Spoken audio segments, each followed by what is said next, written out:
میں غسلی غسلی مرسلی۔ بار بار اس بات کی وضاحت کرتا ہوں کہ ہمارے یہاں ہندوستان میں جب یہ لفظ بولا جاتا ہے اہل السنہ والجماعہ، تو عام طور سے جو بریلوی حضرات اپنا نام اہل سنت والجماعت کہتے ہیں، لوگ اسے سمجھتے ہیں، اچھے لوگ بھی، چونکہ اتنا زیادہ رواج اور اس کو فروغ دیا گیا۔ بسم اللہ الرحمن الرحیم۔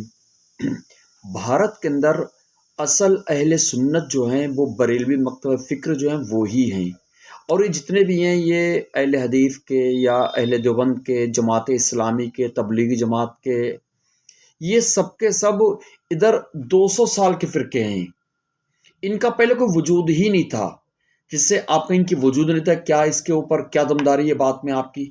تم یہ بتائیں ان کے وجود نہ ہونے میں میری بات میں کیا دم ہے؟ جیسے جو بھی اہل حدیث کی یا اہل دیوبند کی یا جماعت اسلامی کی جو کتابیں ہیں جو معمولات اہل سنت کا رد کرتی ہیں، جیسے نیاز، میلاد، عرس بزرگان دین، ان کا رد کرنے والی جو کتابیں ہیں، ان کتابوں کی اگر آپ عمر دیکھیں گے نا تو کسی کتاب کی عمر 50 سال، 60 سال، 100 سال، 150 سال اور میکزیمم 200 سال کی عمر ہے۔ تو چونکہ 200 سال کی اس لیے عمر ہے کہ ان کا جو سب سے پہلا مولوی اسماعیل دہلوی وہ 200 سال کے ہیں، تو چونکہ ان سے پہلے کوئی ہے نہیں، انہوں نے ہی کتاب التوحید کا ترجمہ کیا جس کا نام تقویۃ الایمان لکھا، سب سے پہلے ان کی وہ کتاب ہے۔ اب ان کی کوئی کتاب نہیں مل سکتی آپ کو اس سے پہلے کی، ان کا کوئی مولوی نہیں مل سکتا ہے آپ کو اسماعیل دہلوی سے پہلے کا، ان کا کوئی مدرسہ نہیں مل سکتا ہے، ان کی کوئی مسجد نہیں مل سکتی ہے۔ یہ تو قیامت کے قریب کی جو نشانیاں ہیں، یہ ان نشانیوں میں سے یہ لوگ ہیں۔ یہ ہمیں بریلوی کہہ کے اپنے آپ کو دھوکہ دے رہے ہیں، اس لیے یہ ہمیں بریلوی کہہ کے جو دیوبندی عوام ہے یا اہل حدیث کی جو لوگ ہیں یا جماعت اسلامی کی جو لوگ ہیں، انہیں مطمئن کر رہا ہے کہ یہ تو بریلی سے چلے ہیں، یعنی کہ ان کا وجود تو صرف بریلی سے ہے۔ تو ہم ان کی عوام کو بتا دیں، ہو سکتا ہے ان کی عوام میں کوئی توبہ کر لے، تو ان کی عوام کو بتا دیں، جس سے آپ سمجھیے گا اس بات کو۔ خواجہ غریب نواز رحمۃ اللہ علیہ کے 810 عرس ہو چکے ہیں، تو 810 سال پہلے عرس کرنے والوں کا وجود تھا۔ آپ بریلی نام کو چھوڑ دیجئے، اور سید سالار مسعود غازی رحمۃ اللہ علیہ بہرائچ شریف کے اندر ان کی مزار شریف ہے، ان کے 1017 عرس ہو چکے ہیں۔ تم عرس کرنے والوں کو بدعتی بولتے ہو، قبر پجا بولتے ہو، جو من میں آتا وہ بکواس کرتے ہو۔ ہمیں یہ بتاؤ کہ 1017 سال پہلے ہمارا وجود ملتا ہے، اہل سنت کا وجود ملتا ہے، عرس کرنے والوں کا وجود ملتا ہے، لیکن تمہارے وجود کے لیے کوئی سند ہونی چاہیے نا۔ تمہارا کیا وجود ہے؟ تمہارا وجود اتنا ہے کہ تمہاری سب سے پہلی کتاب تقویۃ الایمان ہے، اور سب سے پہلا تمہارا جو مولوی ہے وہ اسماعیل دہلوی ہے۔ اسماعیل دہلوی سے پہلے تمہارا کوئی مولوی نہیں ہے، تمہارا کوئی مدرسہ نہیں ہے، اور تمہاری کوئی کتاب نہیں ہے، تمہارے پاس کوئی سند نہیں، تم تو قیامت کی نشانیاں ہو۔ تم بریلوی کو کوئی فرق نہیں پڑتا۔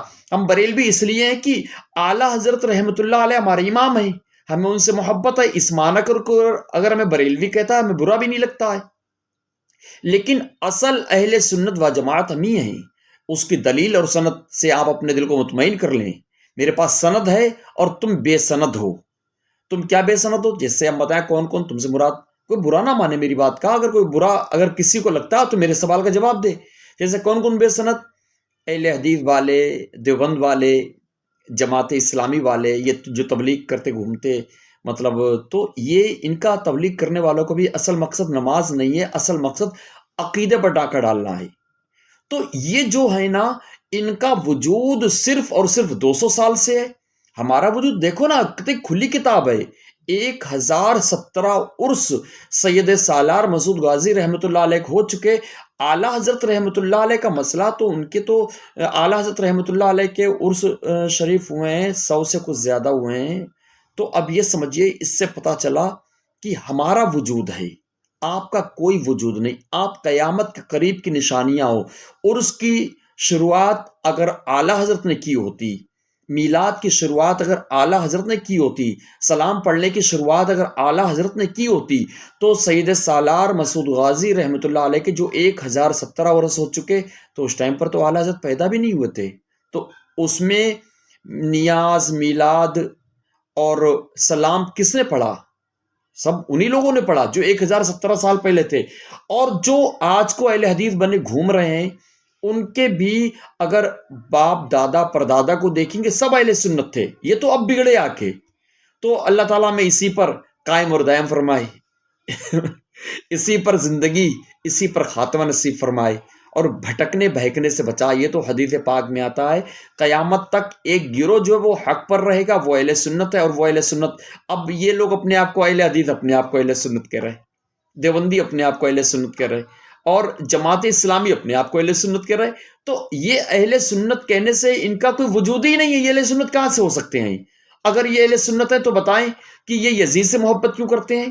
اگر یہ اہل سنت ہوتے تو امام حسین سے محبت کرتے ہوتے، یزید سے محبت کیوں کرنے کا کیا سوال پیدا ہوتا ہے؟ الحمدللہ ہم حسینی ہیں، ہم امام حسین رضی اللہ تعالیٰ عنہ سے محبت کرتے ہیں، ہم حضرت امیر معاویہ رضی اللہ تعالیٰ عنہ سے محبت کرتے ہیں، ہم حضور حضرت مولا علی رضی اللہ تعالیٰ عنہ سے محبت کرتے ہیں، تمام صحابہ سے محبت کرتے ہیں، اولیاء اللہ بزرگان دین سے محبت کرتے ہیں.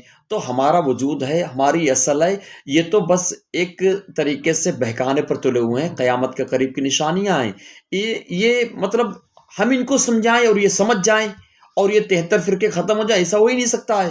یہ نہیں سمجھیں گے. لہٰذا جس کا ایمان بچ سکتا ہو وہ اپنا ایمان بچانے کے لیے لگ جائے کہ اللہ تعالیٰ سے دعا کرے کہ اللہ تعالیٰ ایمان بچائے. ایمان بہت بڑی نعمت ہے، ایمان سے بڑے کوئی نعمت نہیں ہے.